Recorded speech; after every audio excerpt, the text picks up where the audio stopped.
They tell you that they are concerned because there's 12-hour waiting lists in hospitals. They are concerned because somebody died waiting for an ambulance. Ask the questions. If you're wondering why we are here, read the banners that the people are carrying. We have been protesting every week for the last 3 years. On the 30th of March 2020, Daniel Andrews put this state into lockdown. I don't believe he had the right to do that. So we protested at Flinders Street Station. We then protested when they shut the schools. We protested when they shut the businesses. The pandemic bill. Then they decided to introduce an untested vaccine. So we protested. Then they mandated that vaccine. So we protested. Then they pushed that vaccine, which is not a vaccine, on children. So we protested. Because I believe in my soul that our government did not have the right to mandate a product of which they knew nothing about. I often think to myself, how did we get to this situation? We're a supposedly democratic nation.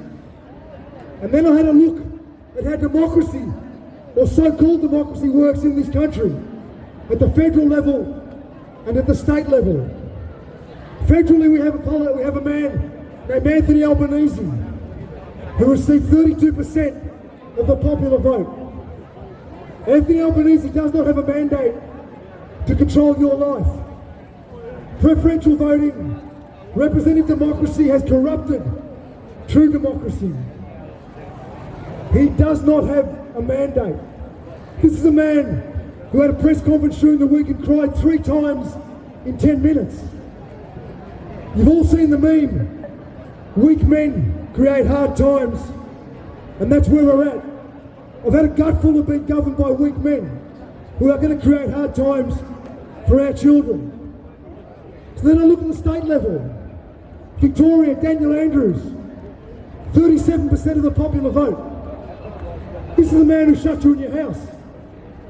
This is the man who put you under a 9 p.m. curfew, 5k limit. This is the man who said you can't attend your loved one's funerals.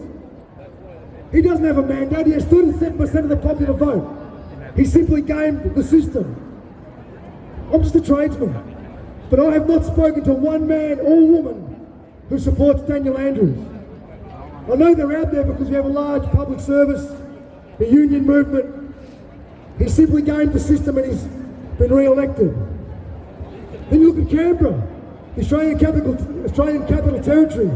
The Chief Minister there is a man named Andrew Barr. He's governing with 38% of the popular vote. New South Wales just had an election, Chris Minns.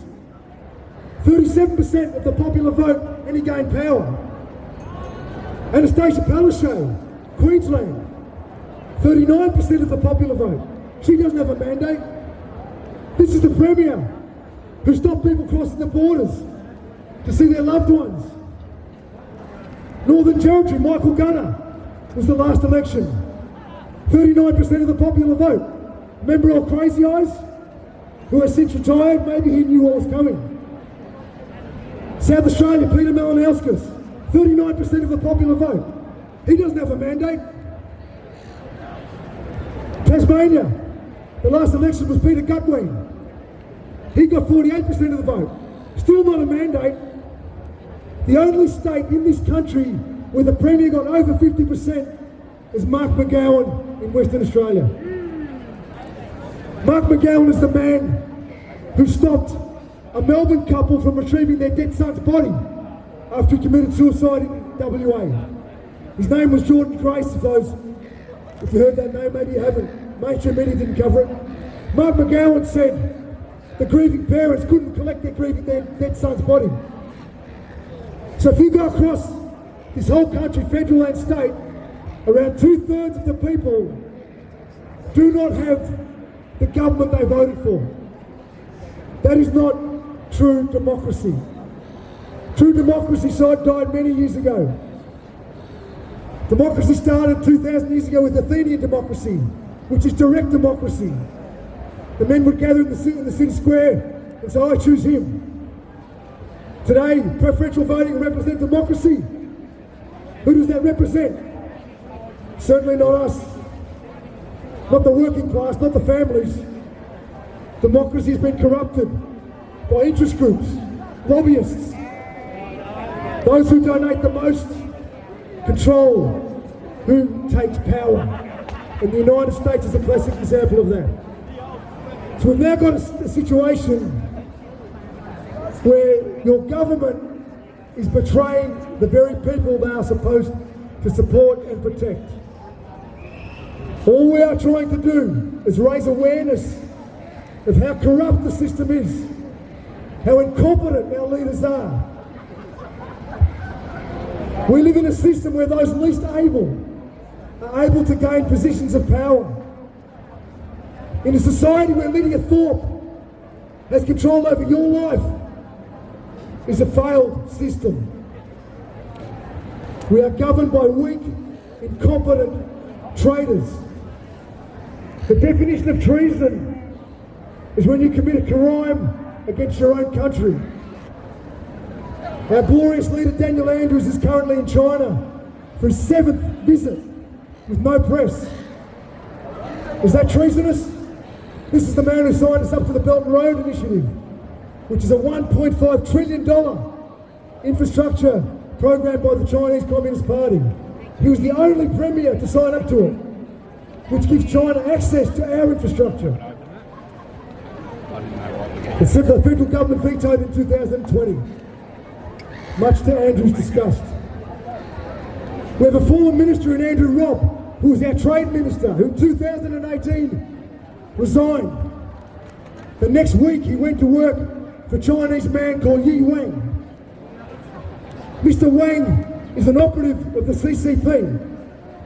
Mr. Wang owns the lease to the Port of Darwin. So a former trade minister resigns and then works for Mr. Wee and receives $880,000 a year, every year, as consulting.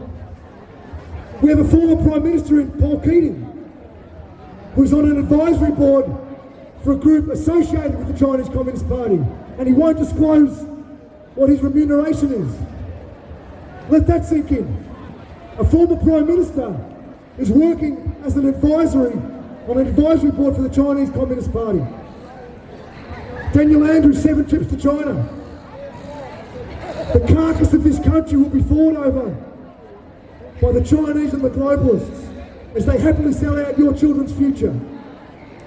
In the year 2022, Chinese interests purchased 9 million hectares of Australian land. Chinese interests purchased $2.3 billion worth of residential property in the year 2023 alone, 2022. Our government has no interest in the people. They are selling out your children's future. So we simply ask you to question and hold your government to account. Have a good day.